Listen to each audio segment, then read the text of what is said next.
So guys, just before I bring this next video, if you can, please can you like this video? Try and get to 1,000 likes within the next 24 hours. I'd really appreciate it. As I previously said in videos, I'm shadow banned, so I just want this video to go to as many people as possible. And also those that don't get my videos anymore on their home feed, it'd be good if you could like, share, and even watch the whole video, so then it goes through to them. Because the last time we done this, we got like nearly 300 people resubscribe back, not knowing why they'd been unsubscribed. So I'd really appreciate if you can do that and just smash the like button for me. Thank you, and I've always got love for you. So guys, 4 teenagers have been jailed for life for the murders of 2 best friends who were stabbed to death in a tragic case of mistaken identity.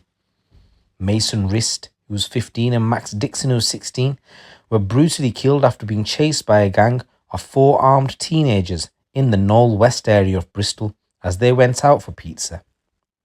Their attackers, Riley Tolliver, who's 18, Kodi Wescott, who's 17, and 2 boys who were 15 and 16, had been driven to the road by a man who goes by the name of Anthony Snook, who's 45. They had been on a bloodthirsty revenge mission after an earlier attack on Kodi's family home, which was part of a postcode rivalry between 2 suburbs of Bristol. All 5 were convicted of 2 counts of murder last month following a 6-week trial at Bristol Crown Court. Snook was later jailed for life and ordered to serve a minimum of 38 years. We'll come on to him in a moment because we've got footage of him in the interview room with the police. So today the judge, Mrs. Justice May, said Max and Mason were completely innocent parties and were in the wrong place at the wrong time. Wescott, who can now be named for the first time after a judge lifted a Section 45 order, was told he would serve a minimum of 23 years and 44 days. Tolliver was jailed for a minimum of 23 years and 47 days. The 15-year-old boy was told he would serve at least 15 years and 229 days, while the 16-year-old was given a minimum term of 18 years and 44 days. The judge told the defendants, "You were part of a group who attacked and killed 2 boys. The boys you killed were Mason Rist and Max Dixon. They were your age. They had done nothing wrong. They didn't attack the house. They had nothing to do with it. You have heard how much pain you have caused to their families. Max and Mason's family must go on without them. In a different way, your lives will change too." As Mason's sister said, "There are no winners here." Max's mother said, "The child killers who murdered her son had taken my heart and don't understand the impact of the heinous crime." She said, "I love my girls deeply, but they've also taken my son. I now need to repair my life without him. Everyone says it will get better, but I don't think it will, because he was a massive part of my family and I don't want to move on. He was the glue of our family, and to think I've got to move on without him is hard. They need to understand that. They destroyed me." Earlier, Mason's sister dramatically confronted her brother's killers with his remains at court, telling them, "This is all we have left, you horrible boys." She brought the ashes, the bloodied hair and a handprint, and said the 3 items were all she had left of her beloved brother. She said, "This is Mason's ashes. This is what you've done. If anyone is upset about me bringing them to court today, that is all I have left of him. I shouldn't have to look at my brother's bone fragments either. I also have a piece of his hair which has his blood on it, if you want to see it. This is my dead brother's handprint. Another thing you've done. I should be able to hold my brother's hand, not look at it on a piece of paper. This is all I have left of him." Just want to say rest in peace. During her victim impact statement in court, she described how he had been diagnosed with autism at the age of 3, which meant the family were protective of him as he was vulnerable and harmless. She told the devastating impact of his death on her family included the ripple effect of her grandmother suffering a heart attack and her baby being born prematurely. She goes, "I hope your sorries are genuine, but unfortunately I can't be sure. I hope you don't forget Mason, because he didn't deserve any of this." The defendants remained expressionless in the dock as an emotional Ms. Rist showed them the items. Previously, the court heard how Snook and the armed teenagers set out for a bloodthirsty revenge after masked youths wielding machetes threw bricks at a property in the Hartcliffe area, injuring a woman. The 4 teenagers then tooled themselves up and were driven by Snook to the neighbouring Bristol suburb of Knowle, looking for those responsible. Armed with a machete, zombie knife and baseball bat, they leapt out of a vehicle to attack Mason and Max as they headed out to buy pizza. They were then stabbed after being wrongly identified during a chilling 33-second attack caught on camera, and both died later in separate hospitals. After the savage onslaught had finished, the teenage thugs returned to Snook's Audi Q2 mobility car before fleeing the scene. He had a mobility car because he's only got one leg. They were both pronounced dead in hospital in the early hours of January the 28th. The QC representing the 16-year-old defendant said his IQ is on the percentile and he has clinical indicators of mental health disorders. Anna Vigas, who was defending him, says as well as what is going on within his home, he faced community tensions from before the age of knowing better, rivalries between areas of Bristol which he was born into. He was simply, by virtue of where he was born, an inheritor of some appalling division and rivalry between our city. Barristers for Tolliver and the 15-year-old boy relayed apologies to the families of Max and Mason at Bristol Crown Court. Ignatius Hughes, representing Tolliver, described how his client had only started to read and write since being remanded in custody. He said Tolliver had written a short letter addressing to the judge and families of Max Mason and printed in a mix of capital letters and lowercase. Tolliver wrote, "To the judge and families, I just started to learn to read and write. I would like to say how deeply sorry I am. I should have never got into that car. I am sorry for the pain and sorrow, and I will carry this for the rest of my life. Deepest sorrow, Riley Tolliver." Katie Brunner, the KC representing the 15-year-old defendant, also told the court he is sorry beyond words for what he has done. He has written to the court and is a genuine expression of how he feels. The letter was written with the help of a support worker because he can't read or write and do it on his own. So the boy was indoctrinated into a horrifying reality where children were regularly armed with ferocious weapons rather than receiving a normal upbringing. Psychiatrists found the 15-year-old at a mental age of 8 and lacked the skills to make rational choices and understood the consequences of his actions. The representative for the 17-year-old described his client's upbringing as bleak and desolate and said he had suffered from malign influences. He said one thing he lacked was structure, care and love from someone. He had a teenager that thinks about the harm he's caused the families every day. So, Jamie Ogborn, who's 27, and Bailey Wescott, who's 23, were both jailed yesterday for 5 years and 3 months for helping the teenagers after they committed the murders. They both previously pleaded guilty to charges of assisting an offender and were sentenced at Bristol Crown Court, and the court heard how the pair helped to clean weapons used in the fatal attack.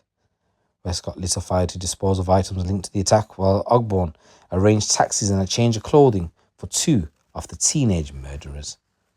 Once again, I just want to say rest in peace to both the victims and my condolences go out to your family. But now you're going to see the police interview of Anthony Snook. And, it's just, how can somebody do this to 2 young, innocent kids?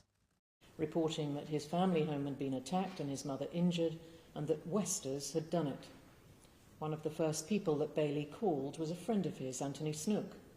At 10:10, when Bailey called him, Snook was driving back from Swindon with BDJ in his car. CCTV shows Bailey arriving at the family home at 10:37. Snook is shown pulling up in his Audi Q2 12 minutes later at 10:49. 5 minutes after that, Snook walked out to his car with Kodi and BDJ. Although hidden from the CCTV, both boys were armed with long knives, machete or killer zombie type taken from the house. At trial, Snook, who was the only one of the defendants to give evidence, said that someone had asked him to drive the boys to a safe house. This was an obvious lie, which the jury rightly rejected. I am sure that he was asked and agreed to take the boys on a revenge mission to Knowle. On the way, he picked up Riley, who was armed with a baseball bat, and BJM, also armed with a long knife. Snook drove that armed group over to Knowle, arriving there shortly after 11. There he drove them round the streets for some 14 minutes, sharking, as the prosecution put it. Passing down Ilminster Avenue for the first time, they saw a teenage boy. That boy was Max Dixon, walking down to his friend Mason's house. Snook turned the car, and driving back, the group saw another boy come out of a house and start to walk down the street with the first. The second boy was Mason Rist. As none of the young defendants answered questions in interview or gave evidence at trial, and as Snook plainly gave a false account to the jury in his evidence, it is impossible to know what prompted the boys in the car to decide to attack Mason and Max. One can only assume they thought wrongly that Mason and Max had had something to do with the earlier attack on Kodi's family home. Snook drove past, turning the car once more before stopping beside Mason and Max on the pavement. The 4 armed boys in the car got out and went over to them. CCTV from houses along Ilminster Avenue captured most of the terrible events of the next half minute. Riley and BDJ were the first to reach the boys on the pavement. Riley can be seen raising the bat and bringing it down. The 2 boys fled back in the direction of Mason's house, Mason running over to the opposite pavement, Max on the near one. The CCTV camera at Mason's front door captured Mason being chased by BJM and Riley, Max being chased by Kodi and BDJ. BJM stabbed Mason once. Mason fell, and Riley can be seen aiming a blow at Mason with the bat. Riley and BJM then ran back to the car. Meanwhile, out of sight of any camera, Kodi stabbed Max, who kept running. Kodi turned back to the car, stabbing Mason again on his way back. BDJ carried on chasing Max for a short time, appearing to lunge at him as Max turned sharply away into the road. BDJ followed for a moment before turning and running back to Snook's car. Snook made a turn in the road before driving back past Mason, by this time on the ground, badly wounded, and racing home. The whole attack, from the moment the armed boys got out of the car to the last one getting back in, lasted 33 seconds. In that time, Mason received 2 stab wounds, one to his front, 21 centimetres deep, inflicted by BJM, and one to his back, inflicted by Kodi. Max received a single stab wound to his back, inflicted by Kodi.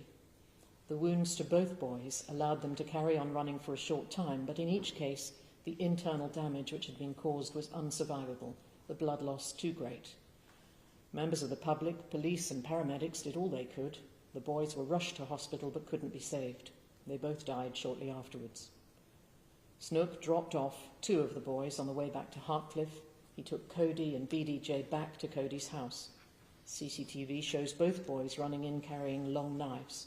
Within minutes, Bailey is captured on CCTV at the back of the house, carrying out clothes and setting a fire in the back garden.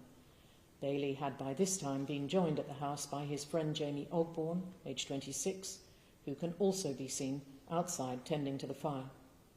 Ogborn later took Kodi and BDJ to his house, where they stayed overnight before leaving the next day. Bailey and Ogborn pleaded guilty to 2 counts of assisting an offender arising out of their actions after the boys arrived back.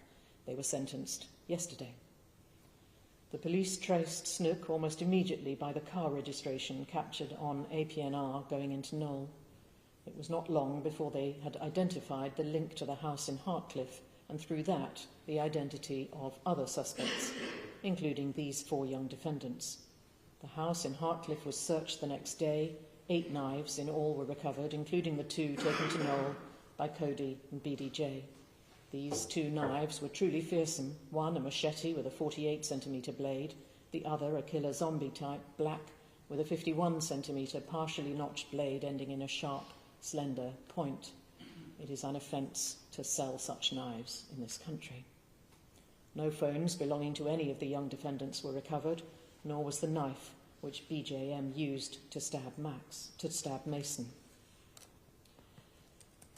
Mason, 15, and Max, 16, had been best friends for a long time. They were simply and tragically in the wrong place at the wrong time. They had had nothing whatsoever to do with the earlier attack on the address in Hartcliffe, or with any strife between the neighbouring districts. The CCTV capturing their brutal cutting down by these defendants is shocking and distressing viewing. I must also seek to ensure that any disparity between the minimum terms is no more than a fair reflection of the age difference between them, along with any differences in their roles and their personal mitigation. For Kodi, the starting point of 20 years is aggravated upwards by the matters I've indicated. I've recorded the matters of mitigation which I've taken into account in his case, which are strong as to his adverse family background and its effect on his maturity and culpability. For him, however, the mitigating effect of a lack of intention to kill, which I accept he has, is significantly less than for the other defendants, even BJM, since Kodi used his knife to stab both boys. He stabbed Mason when Mason was already injured. In Kodi's case, a year older than BDJ, although they share the same starting point in Schedule 21, the aggravating factors outweigh the mitigating ones. The minimum term in Kodi's case is 23 years and 19 days, being 24 years less the 321 days that he spent on remand. BDJ has the same starting point in Schedule 21 as Kodi, 20 years, although he was a year younger, at 15, not 16, and just 8 months older than BJM. BDJ is fortunate to have a supporting and loving mother at home. The aggravating factors that I've identified apply equally to BDJ as to all of them. He was a wholly secondary party, albeit taking and chasing with a long knife. He didn't actually stab either boy. In my view, the mitigating features in his case slightly outweigh the aggravating ones. The minimum term in his case is 18 years and 44 days, being 19 years less the 321 days he has spent in detention on remand. Riley. The starting point in Schedule 21 for Riley, 17 at the time, is 27 years. In his case, even more than the others, his chronological age belies his much lower developmental and emotional age for the purposes of assessing the true level of his maturity and culpability for these offences. The aggravating factors apply. However, although Riley was in a group where others were carrying large knives, Riley's weapon was a bat. Although it looked on the CCTV as if he swung the bat at Mason, Mason had no blunt force injury. Max had a nasty bruise to his shoulder, which I'm sure was caused by Riley's bat, but that was not at all a fatal injury. The fact that Riley carried no knife and that he inflicted no fatal injury lends considerable weight to a lack of intention to kill. In my view, the mitigating features, including a marked lack of maturity, outweigh the aggravating ones. I set the minimum term in his case at 23 years and 47 days, being 24 years less 318 days spent on remand. Finally, BJM. The starting point for BJM, who was the youngest at 14, is 15 years. The aggravating factors apply to him. For the reasons I've already given, the mitigating effect of a lack of intention to kill is less, since BJM actually used his knife to stab Mason. The mitigation afforded by his background, together with his intellectual and developmental difficulties, is strong. It's added to, in his case, by the plea which he entered at an early stage to the murder of Mason. He would be entitled to full credit for that plea.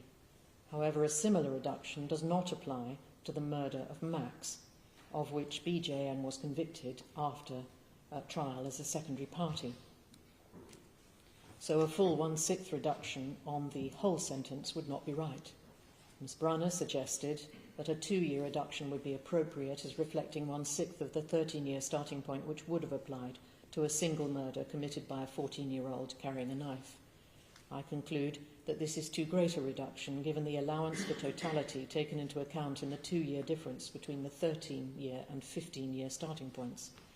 I have concluded that the just and proportionate reduction for BJM's plea to Max's murder is somewhat for BJM's plea to Mason's murder is somewhere between 12 and 18 months.